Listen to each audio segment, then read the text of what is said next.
Hello everyone and welcome to the channel. I'm Emmanuel, I'm an Airbus pilot, and in today's video let's have a look at the latest update for the iniBuilds Airbus A340 that has just been released on Marketplace. Version 1.0.5 is now online and available, and for those of you who had previously downloaded the aircraft through Marketplace in Sim Update 4, remember that you also need to download the update in order to actually get the update. For those of you who are streaming the aircraft, it is supposed to update automatically. Now, let's go ahead and have a look into what is new. Most importantly, iniBuilds have added the last feature that is required for a realistic North Atlantic crossing, and that is offsets. So offsets typically used as part of the strategic lateral offset procedure, but also used for weather avoidance in non-radar covered areas, basically make the airplane feature complete for transatlantic crossing. We've also seen changes to the way that custom waypoints can be programmed, and that you can now correctly and completely program an equal time point according to realistic procedures, naming it by the IATA codes of the alternate airports. For example, if you use Shannon and Gander, then you would call the equal time point FNN, Yankee Quebec X-ray.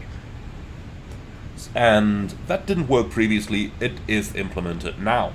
On top of that, we've also got the flight attendant panel simulated. But why don't we just have a look into a couple of those features directly? And we're going to start going up here, taking a seat on the captain's seat. And one new addition meets us straight away. That's the check database cycle message, which appears when the navigation database is not within the specified range. So this one up here is obviously the default database, which is currently not active, so that's why the check database cycle message does appear. Now, I've programmed a quick flight here from Düsseldorf to New York, and if we just go down to the flight plan page, then let me show you how to add an offset to our plan.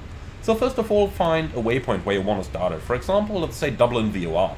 Then we go to the lateral revision from Dublin, and up here we now have the offset page. We click on there, and now we can define the start waypoint, which by default becomes the waypoint from which we have accessed the offset page, and then we need to define the end waypoint, and that one we can simply select from the list over here. So let's say we want to fly the offset until, well, which one do we want to take? Let's say we want to fly it until Providence. Then you just enter that up here.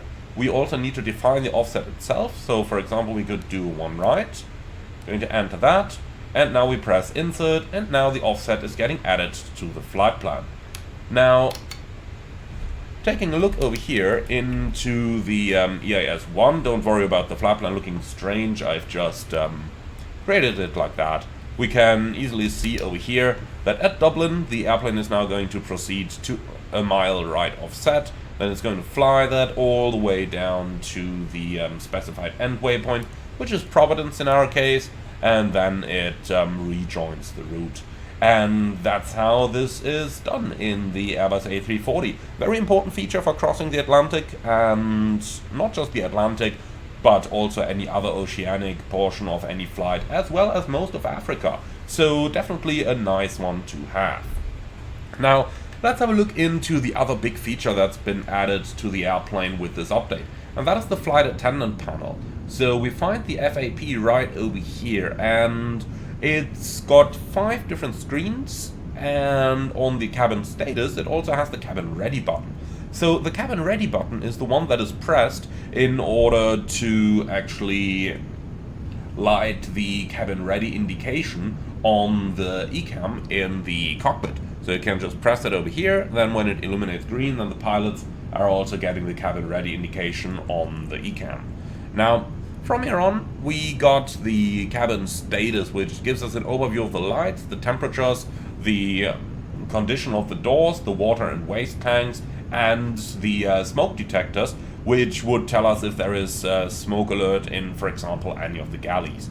Now, if we have a look at the dedicated panels, let's start with the light panels. So you got 2 general lights over here. That's main on, which is basically just going to give you all the lights illuminated in the aircraft. And then you got the night mode that you can select, and you can see that one makes the airplane quite a bit darker. Now, you do have the zones over here where you can control things locally and change them around like that. Let's quickly just move over to a night setting over here so that we can actually see all of that in action. So right now, cabin is set to bright up here, and this is what it looks like. Now then we can switch around to medium dim. As you can see, it looks a little bit different here, a little bit more dim. And then we can also go to low dim over here, making it even darker so that our eyes are nicely adjusting to the night. Now, if we go to main arm, this is what it looks like. That just goes to full brightness, and then obviously there's the night mode again, which looks like this. Alright, and that's the lighting controls of the flight attendant panel. Let's go back to a nice daylight condition over here so that you guys are actually able to see something. And then we can have a look at the next one, which is the temperature panel. Now the temperature panel is an interesting one. In the real world, the way this works is that the pilots are setting a general temperature using the cabin selector knob up here. And for example, if this is in the middle position, it's going to give you 24 degrees. From there on, the flight attendants are able to select the temperature of plus or minus 3 degrees in each zone around what the pilots have selected in the flight deck. Now, this is one where you can really annoy the flight attendants, because when they set something and then you change the setting in the flight deck, you are overwriting whatever they had previously set. So they need to set it again. But if you don't tell them that you've changed the setting, well, what's going to happen? Obviously, the temperatures will change and they will have no clue why. So that's how this works.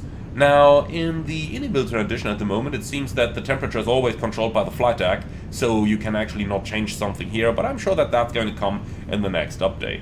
Now, from there on, let's move on into the door and slides panel. This is just an overview that the purser gets in the front, and the way iniBuilds have implemented this is that you can actually operate the doors from here as well. So if I do want to open the door, then I can now do that. Unfortunately, still not with the click spots on the door. I hope that that's going to come in the future, but I can operate it from here. So I could click the door up here, and now it is going to open up like that. So there's a step into that direction. Now, you can only control the cabin doors from here, not the cargo doors, and I gotta say that I did not find a way to actually arm those slides from here, so that still has to be done from the EFB in the flight deck. Lastly, we've got the water and waste page, and that is the page which is actually relevant for you guys as pilots as well. So, over the course of a flight, the waste tanks are of course going to fill up. You got 2 times 350 liter waste tanks on the aircraft, and then you got a water tank, which is obviously going to go down as water is used for, well, everything that needs water in the airplane, from making coffee over to washing the toilets. So over here you got 2 buttons, refill the water and empty the waste tanks, and that is something that you should consider before every flight, especially emptying the waste tanks, because the last thing you want is those things to run completely full and then someone to flush a toilet. That's not going to be pretty, let's just put it that way. Now, refilling water is an interesting topic, because many airlines will not allow refilling water at outstations. So you're only allowed to do that at the home base in many airlines, for the simple fact that authorities require airlines to send samples of the water to laboratories to have it analyzed before giving permission to uplift water somewhere. Now, you can still do it if it's absolutely required, but then you will have to disinfect the entire tanks on the next turnaround, and that takes time, costs money, and believe me, once they've been disinfected, the next time you fill them up with water, the coffee is not going to taste that great. So the water quantity on a typical 10-hour long-haul flight will go down to something about 60% or so. Sometimes we get an aircraft that's down at 30 or 40% as well. Luckily, since that normally happens on the daylight flights, because passengers will obviously be drinking a lot more coffee, tea, and also visiting the toilets a lot more. On night flights you don't need that much water, only like 20-25% usually.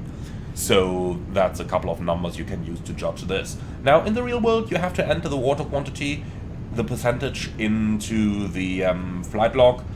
that you are going to submit via ACAS so that the load sheet can be calculated correctly, because obviously that water weights quite a bit. I believe it's like 600, 700 kilos, not 100% sure if the A340 has the additional tank over here. So that is quite a bit of weight here that is stored in the very back of the aircraft, so it has an influence on both the zero fuel weight and obviously anything that is based on that, as well as on the center of gravity of the aircraft.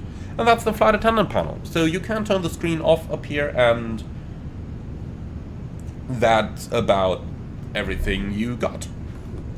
Now, apart from that, the update also features quite a lot of changes in many different topics. If we just have a very quick look into the changelog in the iniBuilds forum, then you will immediately see that. So here's what it looks like. As you can see, it's once again a huge changelog that they have added to this aircraft. So absolutely worth having a fly. And with that, I think we can finish today's video. Thank you very much for watching. As always, be sure to like, comment and subscribe. And then I'm really looking forward to see you all again on the next one.